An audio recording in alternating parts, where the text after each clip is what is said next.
오늘 말씀은 사무엘상 3장 10절부터 21절까지의 말씀입니다. 여호와께서 임하여 서서 전과 같이 사무엘아 사무엘아 부르시는지라.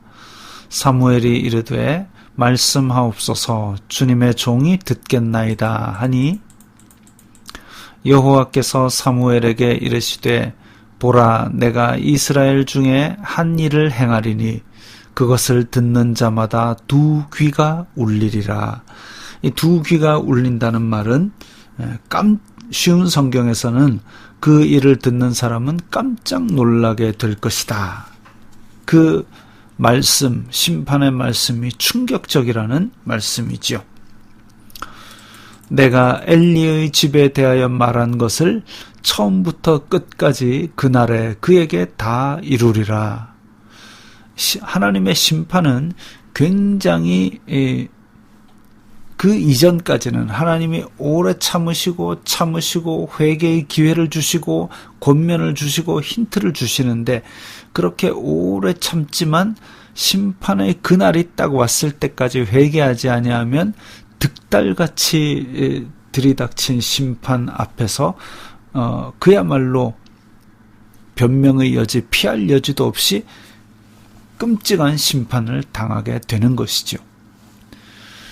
내가 그의 집을 영원토록 심판하겠다고 그에게 말한 것은 그가 아는 죄악 때문이니, 하나님께서 그 죄악을 계속 지적하셨습니다. 그렇기 때문에 그걸 알고도 회개하지 않았기 때문에, 이는 그가 자기의 아들들이 저주를 자청하되 금하지 아니하였음이니라. 금하지 아니하였다. 물론 엘리 제사장이 꾸짖었지요. 꾸짖었는데 말을 듣지 않았습니다.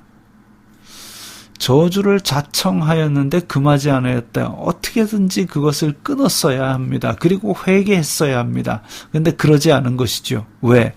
하나님이 그 암흑기에 죄악이 관영한 상태에서 말씀이 머물지 않았더니 백성들이 방자히 행한 것이죠.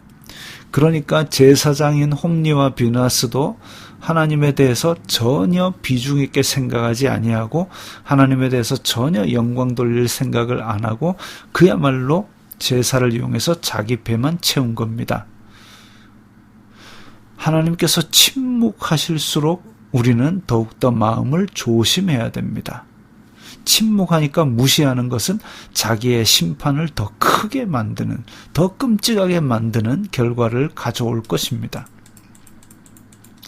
그러므로 내가 엘리의 집에 대하여 맹세하기를, 엘리 집의 죄악은 제물로나 예물로나 영원히 속죄함을 받지 못하리라 하였노라 하셨더라.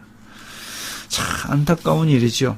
제사장 집안이 제일 먼저 하나님의 심판은 성소부터 시작한다 그랬습니다. 제사장 집안이 이스라엘 백성들에게 죄 짓게 만들었기 때문에 이 암흑의 시대에 제사장 집안부터 강력하게 심판하실 것을 선포하셨습니다. 사무엘이 아침까지 누웠다가 여호와의 집의 문을 열었으나 그 이상을, 그 환상을 엘리에게 알게 하기를 두려워하더니, 왜냐하면 엘리 집안에 끔찍한 심판이 이제 가차없이 내릴 것을 선포하셨기 때문입니다. 엘리가 사무엘을 불러 이르되 내 아들 사무엘아 하니, 다정하게 부르는 거는 다 좀 얘기하라는 말이죠. 그가 대답하되 내가 여기 있나이다 하니, 그가 이르되 내게 무엇을 말씀하셨느냐? 청하노니 내게 숨기지 말라. 내게 말씀하신 모든 것을 하나라도 숨기면 하나님이 내게 벌을 내리시고 또 내리시기를 원하노라 하는지라. 그렇다고 이렇게 말끝마다 하나님을 내세우는 것도 바람직한 건 아닙니다. 이스라엘 사람들이 쓰는 관용적인 표현 같습니다. 사무엘이 그것을 그에게 자세히 말하고 조금도 숨기지 아니하니, 이 지금 사무엘이 나이가 12살, 13살밖에 안 되노니까 이걸 어떻게 쉽게, 아니면 좀 돌려서 말하지도 않고 있는 그대로 하나님의 말씀을 전했습니다. 그랬더니 엘리가 이르되 이는 여호와이시니 선하신 대로 하실 것이니라 하니라.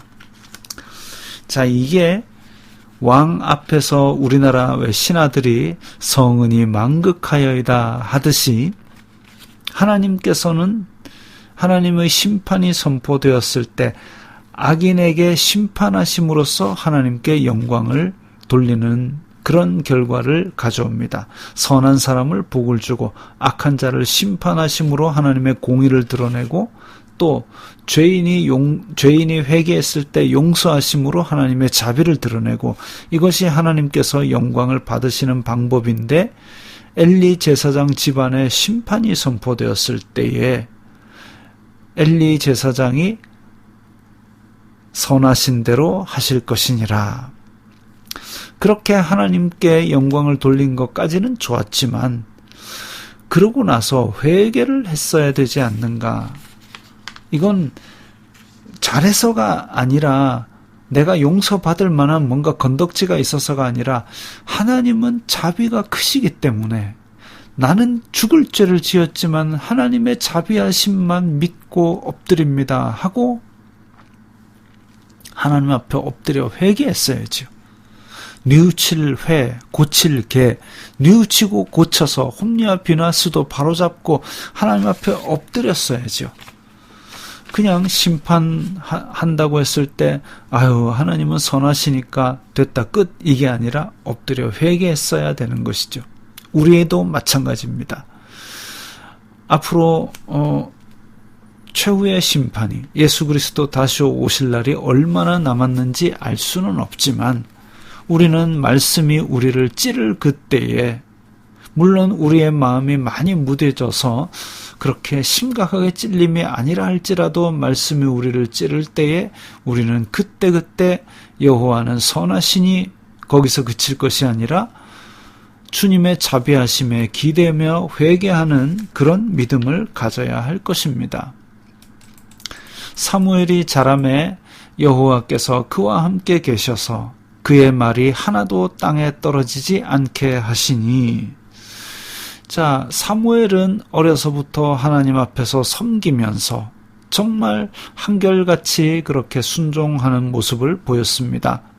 엘리 제사장은 하나님을 비중 있게 여기지 아니하고 자식을 더 중하게 여겨서 영광을 돌리지 아니하였는데 사무엘은 그러지 않았던 것이죠.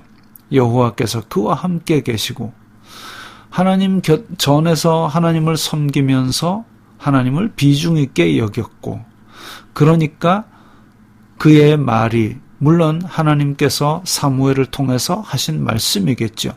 하나도 땅에 떨어지지 않게 하시니. 그래서 여호와께 순종하는 자에게 하나님께서 더 존귀하게 만들어 주셨다는 앞에서 나를 중하게 여기는 자는 내가 중하게 여긴다라는 그 말씀을 사무엘을 통해서 이루신 것입니다.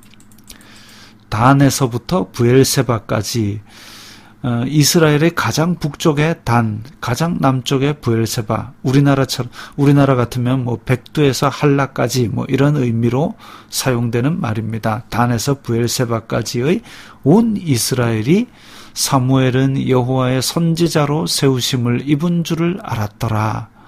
이제 드디어 하나님의 말씀이 사무엘을 통해서 선포된다는 것을 온 이스라엘이 알게 되었습니다. 제사장 엘리가 있음에도 불구하고 그 아들 홈리와 비느하스가 여호와를 멸시하였기 때문에 결국 촛대가 옮겨져서 사무엘을 통해서 하나님의 말씀을 선포하시는 것을 온 이스라엘이 알게 된 것이죠. 여호와께서 실로에서 다시 나타나시되 여호와께서 실로에서 여호와의 말씀으로 사무엘에게 자기를 나타내시니라. 자, 이게 결론적인 말씀입니다.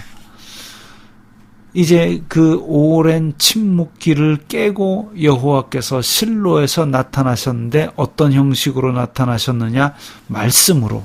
누구를 통해서? 사무엘을 통해서 드디어 하나님께서 이스라엘에게 구원의 자비를 베풀어 주시는 실마리를 세우신 것입니다. 복음서에 보면 나중된 자가 먼저 되고 먼저 된 자가 나중된다는 것처럼 사무엘은 나중된 자인데 지금 하나님 앞에 먼저 된 자가 되어버렸습니다. 이와 같이 천국은 침노하는 자의 것인데 우리의 신앙은 처음 믿었을 때의 그 뜨거운 마음이 사라지고 나도 한때는 저랬지 라고 그렇게 추억 속에 파묻어 버리는 그런 사람들이 되고 있지는 않은지 돌아보아야 할 것입니다. 첫 사랑을 버린 그 교회는 하나님께 벌을 받았던 것을 우리 요한계시록을 통해서 읽을 수 있습니다. 너의 처음 사랑을 버렸느니라. 처음 사랑을 버리면 안 될 것이고 처음보다 더 날마다 자라고 다가가고 더 열심히 하나님을 찾는 그런 사람들이 되어야 할 것입니다.